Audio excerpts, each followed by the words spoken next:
señores, estamos listos para conversar con nuestro invitado Javier Agüero, quien escribió una columna que ha llamado muchísimo la atención, una columna que se llama La nueva derecha y el progresismo negacionista. Es una nueva derecha académico-progresista de marcado corte neoliberal y que niega la potencia arrebatadora de octubre, criminalizando la protesta y desestimando el hecho de que fue la cristalización no de un malestar, sino de un síntoma histórico y que de paso desfunda con la rapidez de los que no saben contra figuras de la altura de Nelly Richards, frente a la cual, es obvio, no tienen nada que hacer. Javier, bienvenido a La Voz de los que Sobran. Muchas gracias por conectarte con nosotros esta mañana. Hola Alejandra, hola Hassan, hola Daniel, un gusto, ¿cómo están? Bien, aquí. Bueno, ha causado revuelo tu columna porque te vas directo contra algunas figuras que hay otros que encuentran muy geniales, ¿no? Como el rector Carlos Peña, el señor Joignant, ¿verdad? Y que son personas que efectivamente tienen mucho espacio en los medios de comunicación tradicionales, escriben columnas todos los fines de semana, y claro, tienen algunos tintes de progresismo, pero son profundamente anti-octubristas, digamos, y nos acusan a quienes lo somos, quienes somos orgullosamente octubristas, de violentos, de un montón de cosas. ¿Qué piensas tú? ¿Qué piensas sobre el revuelo primero que ha causado esta columna, Javier? Sobre el revuelo, la verdad que no lo tengo tan claro, lo que sé es que sí han habido algunas repercusiones, gente que me ha escrito y eso que siempre se agradece. Eh, pero bueno, básicamente es lo que tú planteas, ¿no? Quizás el fenómeno que aquí emerge que resulta interesante y novedoso, por eso fenómeno, es esta suerte de cuadratura de un sector académico, no los llamarían intelectuales ni ensayísticos, los llamo académicos. ¿Por qué? Paréntesis, ¿por qué académico? Porque más bien son dispositivos de creación de conocimiento instalados al interior de instituciones, pero no es que necesariamente estén pensando, ensayando o reflexionando la sociedad. Claro.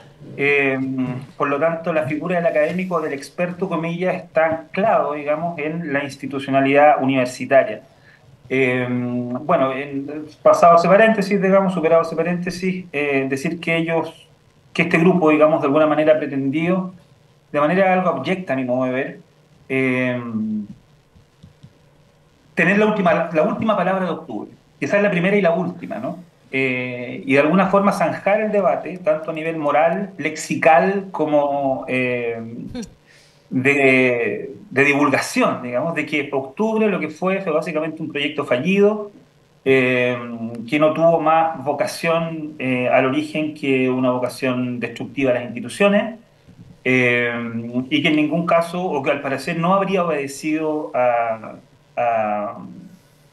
condicionantes de orden más estructural.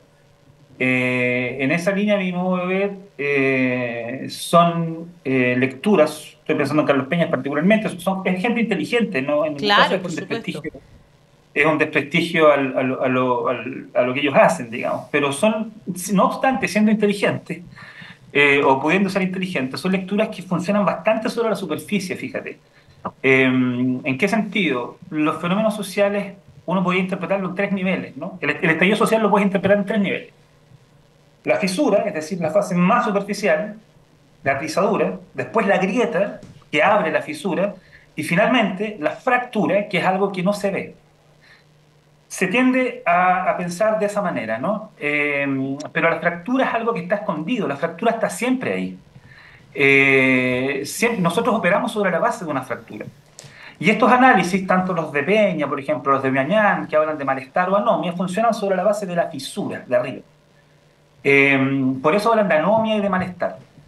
Y finalmente de la palabra crisis. Las sociedades siempre están en crisis. No es que haya, en algunos momentos se metabolizan, digamos, el mismo organismo social se metaboliza de manera más ágil y más rápida y da cuenta de fenómenos más pirotécnicos como lo fue efectivamente la revuelta.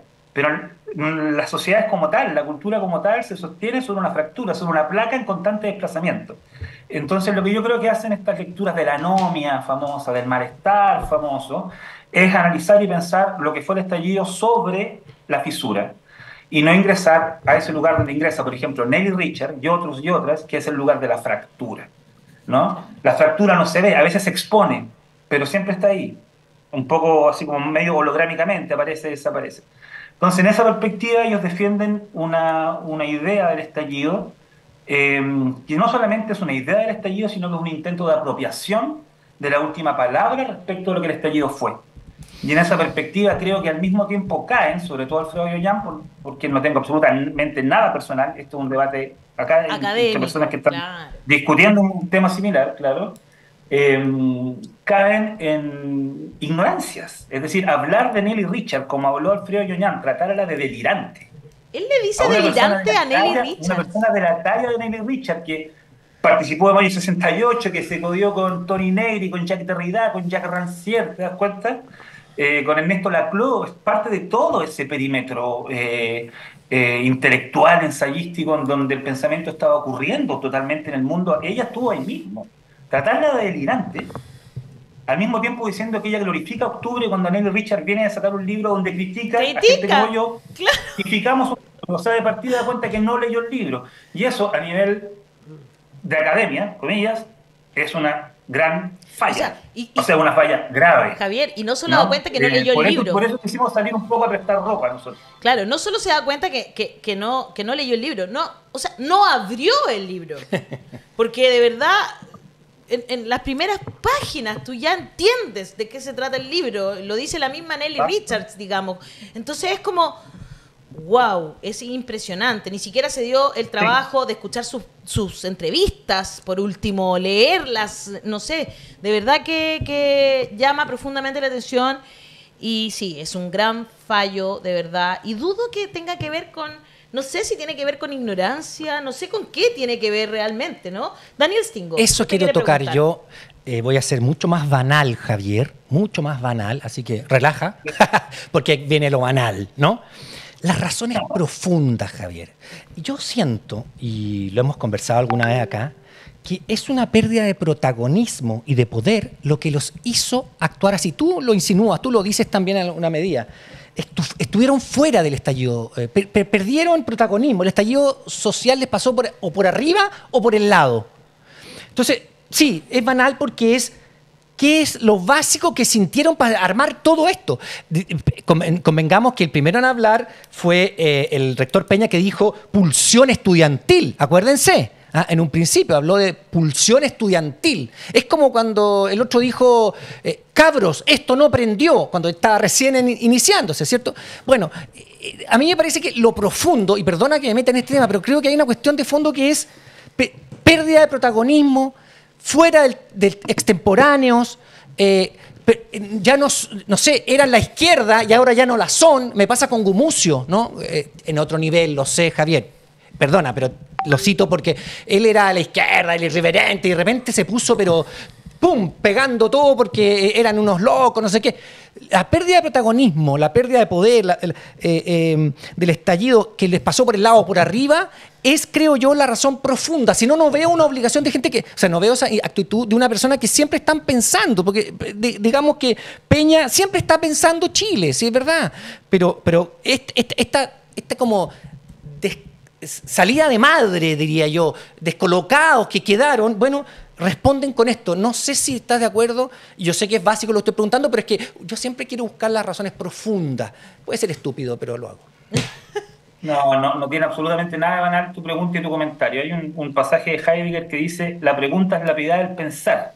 Es decir, si no preguntamos, el pensamiento está condenado a morir. Así que muy bien tu pregunta por lo demás.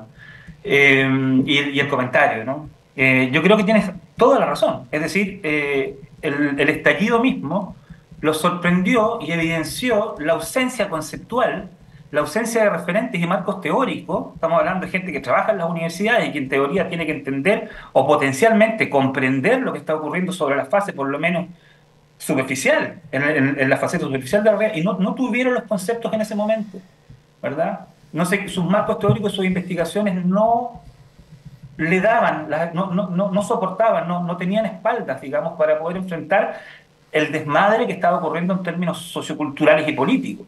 Carlos Peña, con lo inteligente que puede ser, por cierto, adhiere a dos conceptos fundamentales.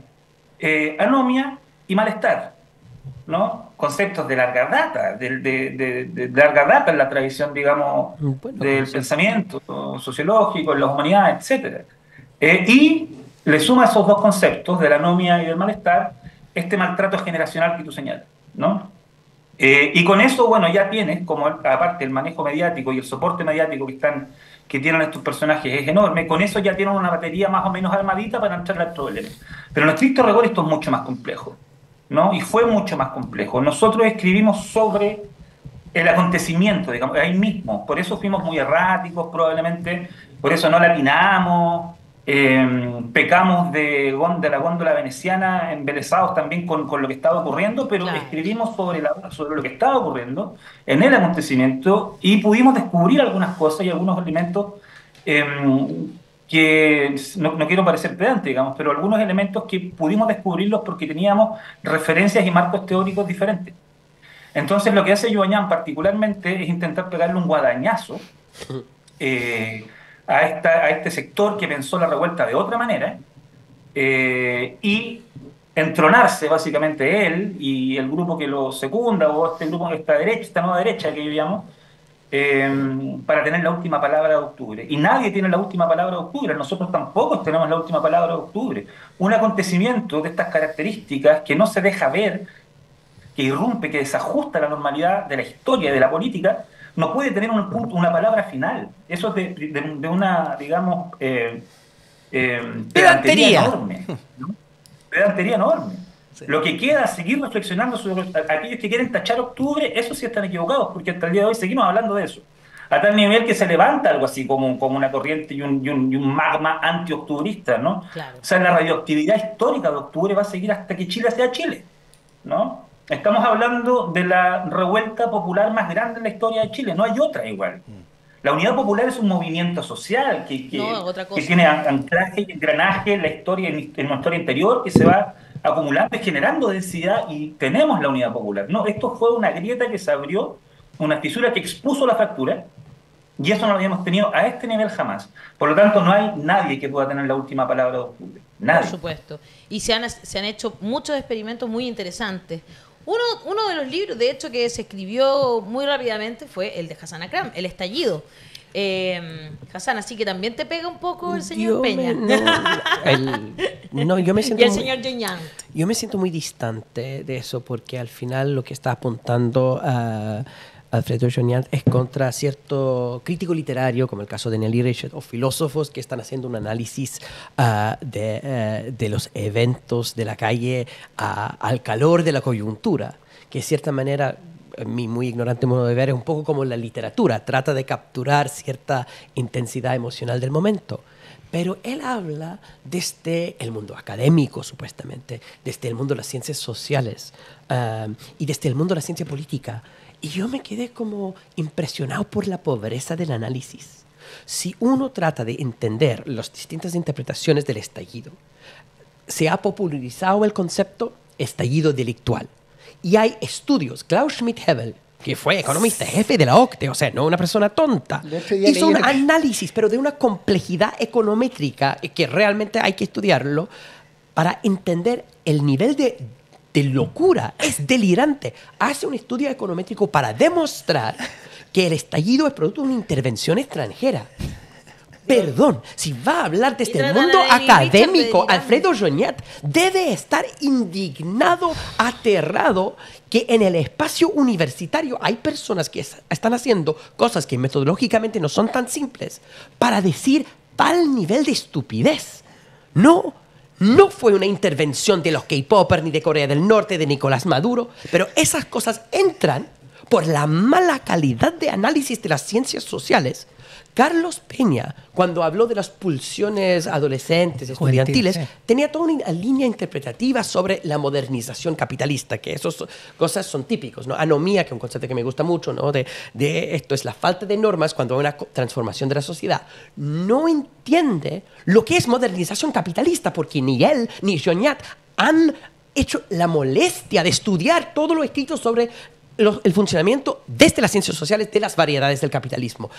Cuando hay capitalismos dinámicos que crecen, cuando los salarios crecen, no se nota ese tipo de cosas. Esos tipos de cosas son típicos de sociedades estancadas. Y entonces Carlos Peña no entiende toda la crítica que se está haciendo contra el malestar en Chile. Él hizo una respuesta al informe del PNUD, ¿no?, sobre la desigualdad en Chile, y fue pero impresionante como él ignoró todos los datos para volver con su idea que Chile está un ejemplo de una economía creciente, de la modernización capitalista rápida, que habla una persona que no está viendo los datos de crecimiento en comparación con los datos en otra parte. Es la pobreza de la interpretación de los datos y de un concepto de análisis político que es muy pobre. Y Alfredo Joñat escribe un artículo atacando a personas que están haciendo interpretación literaria porque ellos no entienden supuestamente el contexto duro, porque habla mucho de los datos, cuando en realidad los que no entienden los datos duros son Carlos Peña y Klaus Schmidt-Hebel. Y yo creo que eso tiene que ver con un problema de la pobreza política. ¿Por qué no podemos hablar de política? Él es un profesor de ciencia política. Cuando ellos dicen la violencia, la violencia, la violencia, como si la violencia no fuera una categoría política. ¿Cuándo es aceptable invitar a Netanyahu al Congreso estadounidense? Porque ya está ahí como parte de la normalización de la violencia. La normalización de la violencia es una cuestión política real de todos los días cuando es violencia de los poderosos. Entonces yo me quedé como, ¿qué? Al final no es posible tener diálogo con personas que al final normalizan el status quo y no están dispuestos a ni siquiera tomar la molestia de leer las críticas que existen contra el status quo. Yo veo a Joñat haciendo un trabajo junto con Carlos Peña de realmente ignorar todo tipo de crítica. No sé si crítica de ciencias sociales, con los datos, o crítica literaria, le da igual, o filosófica, le da igual.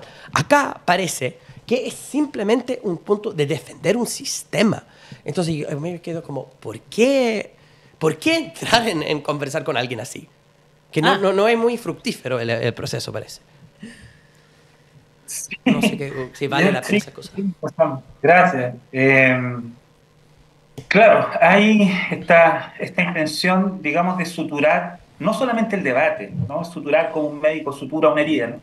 No solamente el debate, sino de suturar la interpretación histórica respecto a octubre, de coser a octubre, de que no haya más espiral hermenéutico, si tú quieres, o interpretativo respecto a octubre. Hasta aquí llegamos, es el fin de la interpretación. Nosotros la tenemos, porque ¿qué tenemos? Tenemos los datos, ¿no? ¿Qué datos? No tienen ningún dato.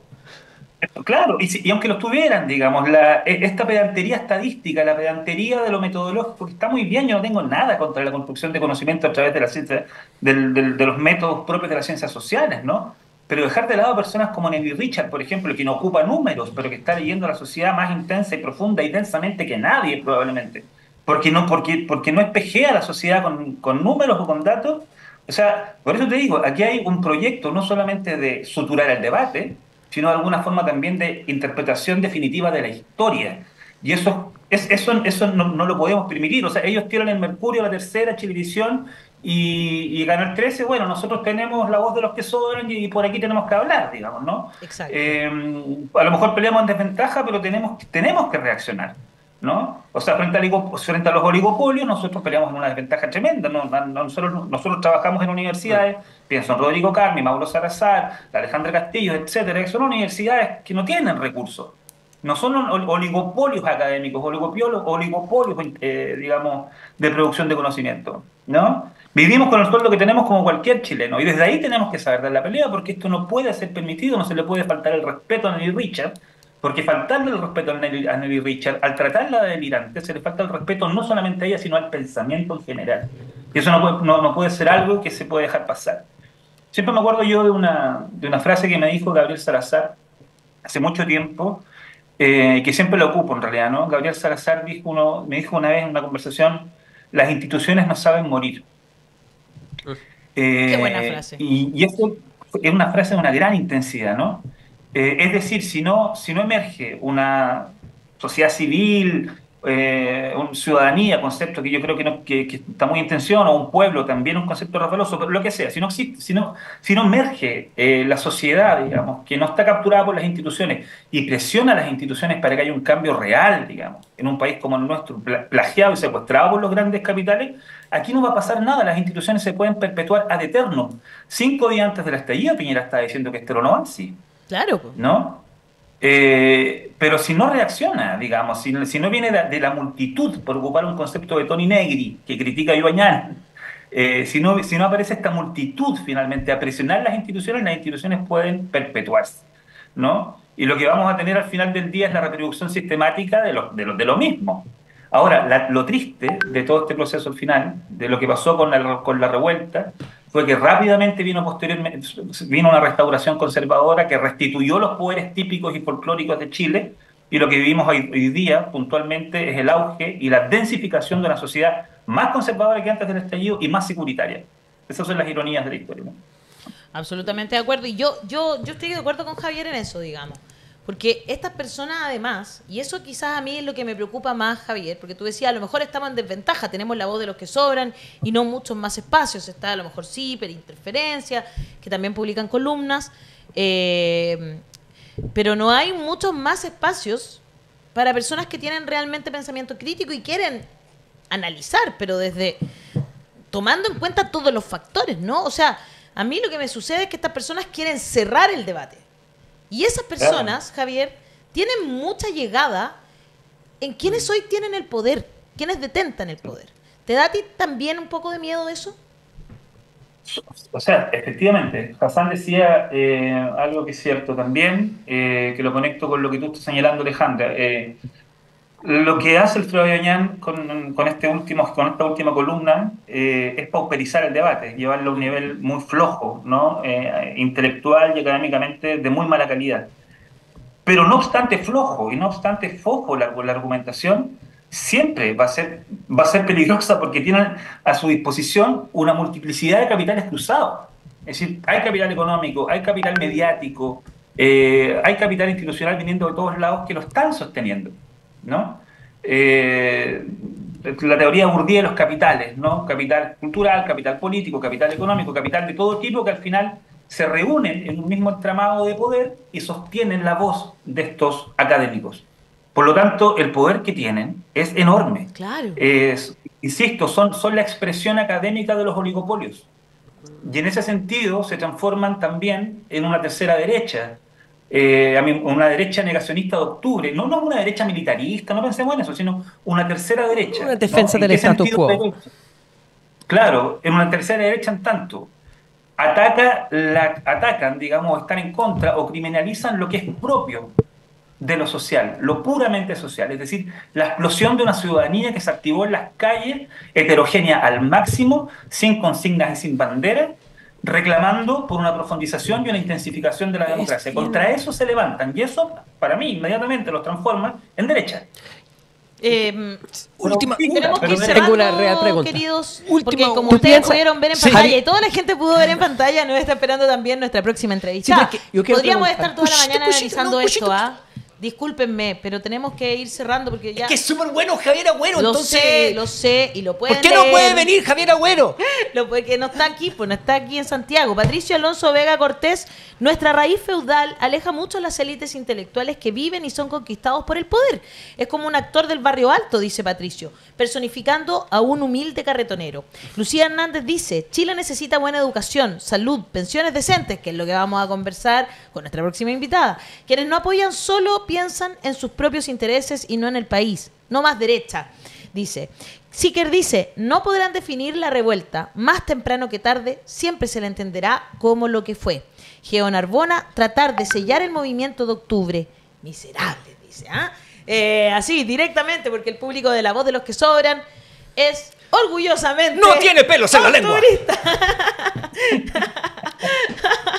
Yo voy a defender ese concepto porque me carga que me den vuelta los conceptos, lo detesto y que lo logren más encima. No, tenemos que reivindicarlo.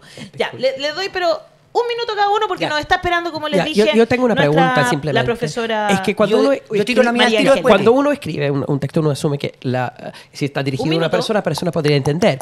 Piensa que Joñar es capaz de entender si no está dispuesto a hacer la lectura como necesaria para entrar en comprensión de lo que está pasando. Y la segunda pregunta que hago yo, ¿sí? Bueno, ¿el tema Hermosilla desestabiliza esta restauración conservadora? Ay, qué buena pregunta, ya. Porque te dicen, Javier, va a comprar flores, ya, lo ya, hace el sí, tema ya, temprano. Javier. Se están disparando los pies.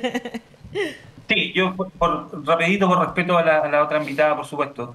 De todas maneras, lo que dice es Daniel, el último punto.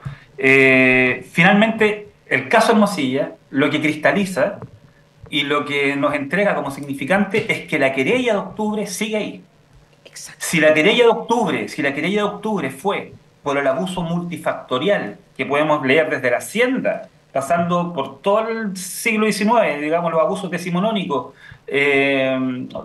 hasta, digamos, la explosión y la paliza neoliberal que hemos vivido durante la segunda mitad del siglo XX hasta hoy día, si la querella de octubre fue por toda esa larga faja de abusos, y se quiso suturar, bueno, el caso Hermosilla reivindica la misma querella, es decir, nos siguen abusando y a qué nivel, ¿no? A un nivel de craquelación y de gangrenación de las instituciones, con figuras como Hermosilla, que a mi modo de ver, digamos, cosifican, también cristalizan el abuso a todo orden. Por lo tanto, octubre sigue ahí, el pulso de octubre sigue ahí, eso quiero decir.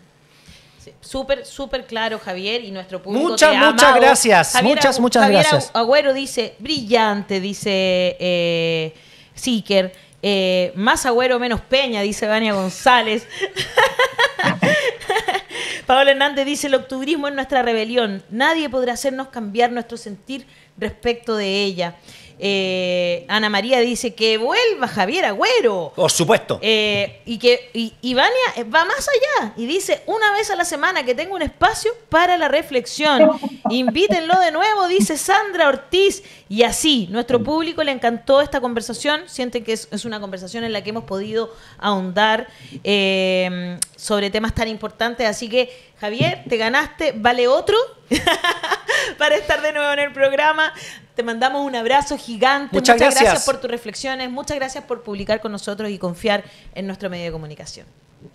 Muchas gracias. Soy yo el que les agradece, como siempre, lo paso muy bien y encantado. Que tengan un buen descanso. Igual Gracias. tú. Chau. Que estés muy bien. Uno de Chao, los grandes chao. temas de nuestra democracia ha sido la ausencia de pluralismo y de diversidad en los medios de comunicación. Cuando uno ve muchos medios y periodistas, oiga, que agachan la cabeza, es penoso.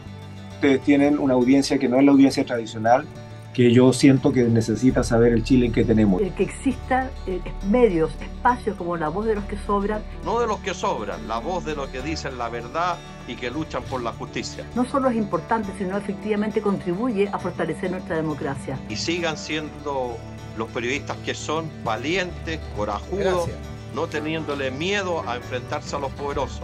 Aporta y hazte parte de la comunidad con este link que está en la descripción.